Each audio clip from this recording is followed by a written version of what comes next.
What's up everyone, I'm Dan and thanks to Daedalic Entertainment for the review code I'll be looking at Into the Emberlands on the Nintendo Switch.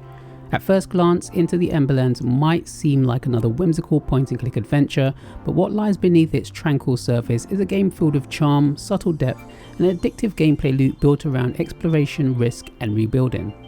Developed by Tiny Raw, this cozy yet melancholic journey through a miasma-shrouded world strikes a lovely balance between light-hearted character interaction and surprisingly strategic decision-making. You play as the light bearer chosen to venture out into the darkened world to rescue the lost and restore your village using the life-giving power of Ember.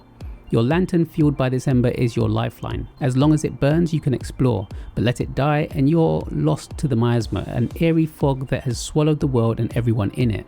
The concept of light versus darkness isn't new, but the way Into the Emberlands treats it, tying exploration to resource management, adds a rewarding layer of tension. If you get lost, you don't just restart, you lose your tools, resources and upgrades. That risk-reward loop is core to what makes the game so compelling. Anything that is completed in your town, however, stays completed. The game world is procedurally generated, with each venture revealing new landscapes, characters and challenges. It all begins from your humble village near Ember Tower, where you can recharge your lantern and use gathered resources to expand. Completing quests, mostly simple fetch and delivery tasks at first, gradually help grow your village into a bustling hub. More villagers means more upgrades, and each run helps you push deeper into the miasma. Companions, which range from adorable creatures like platypuses to quirky choices like pet rocks or living cacti, add a touch of personality to your journey. Choosing your character and your sidekick is a small thing, but it gives the game a welcoming, customizable vibe right from the start. The UI and general user experience are mostly smooth, but not without their faults. My biggest gripe came with the camera and the cursor issues.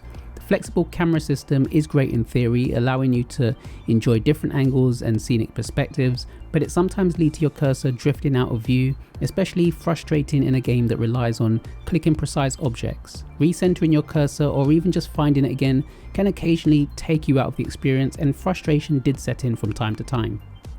Much of Into the Emberlands is built around trial and error. Each outing becomes a puzzle. How far can you safely go? What resources do you need to bring back? Which path through the ever-changing biomes will offer the best return?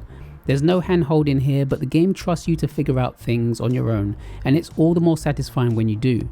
As you traverse the environment, you'll gather materials like wood, rock and various flowers. These can be crafted into tools or traded for upgrades. Visually, Into the Emberlands is charming. The bright sketchbook-like art style is both vibrant and serene, complementing the game's laid-back pace and cozy tone. It's a world you want to spend time in, inviting, mysterious and full of quirky charm. The character animations are expressive and smooth, adding to the overall personality of the game, and each biome feels distinct. The soundtrack is soothing, adaptive and perfectly matched to each biome also.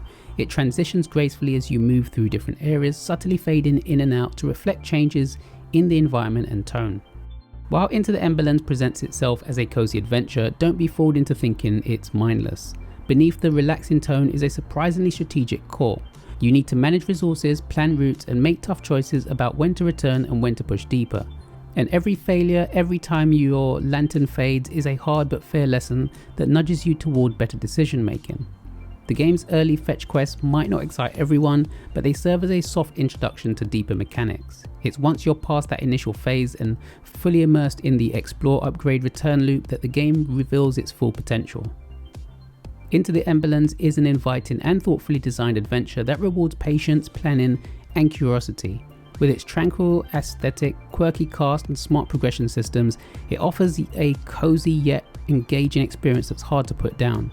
It isn't without its flaws, camera and cursor issues being the most notable, but these are relatively minor in the grand scheme. If you enjoy exploration-driven games that encourage methodical play over frantic action, Into the Emberlands is well worth your time.